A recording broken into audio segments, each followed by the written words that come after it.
So colour semantics was developed by someone called Amanda Bryan, who introduced it to help children verbalise sentences orally and practice their verbal communication skills. So we are going to try and develop that for our children in our school, but we are also going to use it in order to help them write sentences about a text. So the first thing that a child would need to know is who. So this is always in orange, and they will get a picture of the text, and then an adult, first of all, will ask them who is in the picture. And the child might reply to you, the squirrel is in the picture. So then they would place it on top of who. So then you ask them again so you can clarify that they know what who is, and they say who is in the picture, and they say the squirrel. Now you could get them to practice writing the squirrel.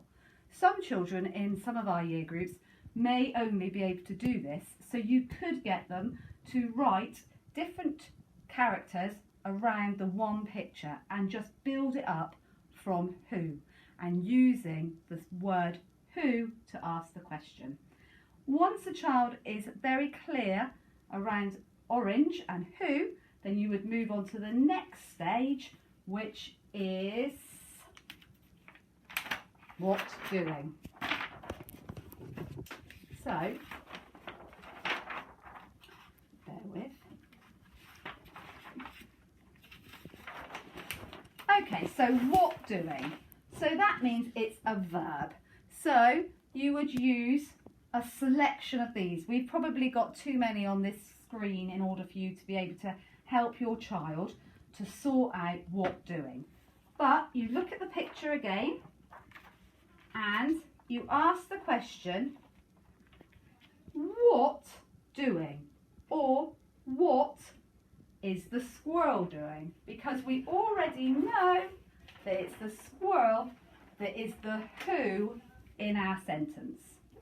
So the squirrel, what doing?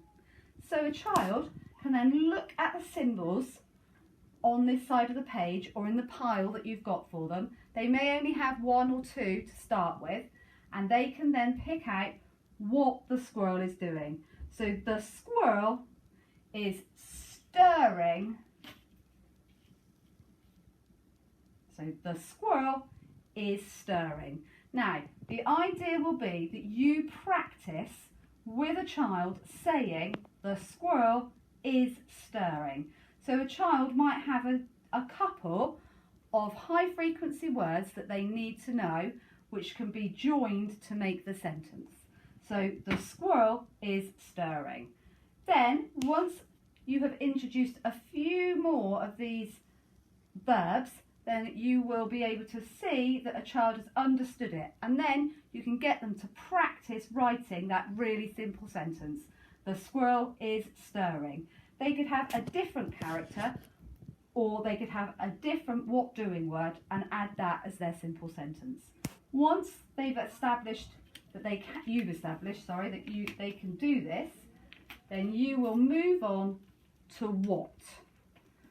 So you then, let me just check I've got the right page. So then we have what. So it's built up, we've got the picture, and we say who, well, it's the squirrel, and the child will tell you it's the squirrel. Doing what, and the child will tell you stirring. And then you will say stirring what, or just use the word what.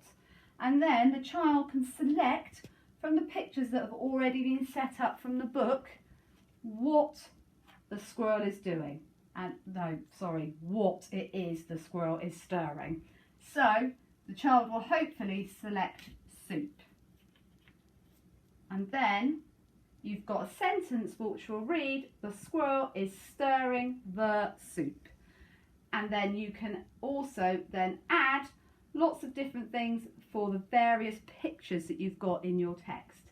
if you think that a child isn't managing this and you can see that they are not understanding what is, you would go back to the what doing and keep on those simple sentences until they've understood that, and then reintroduce what.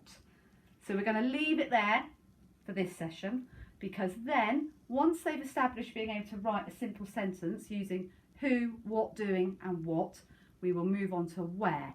There's also an opportunity to use when and various other things that we can build in over time.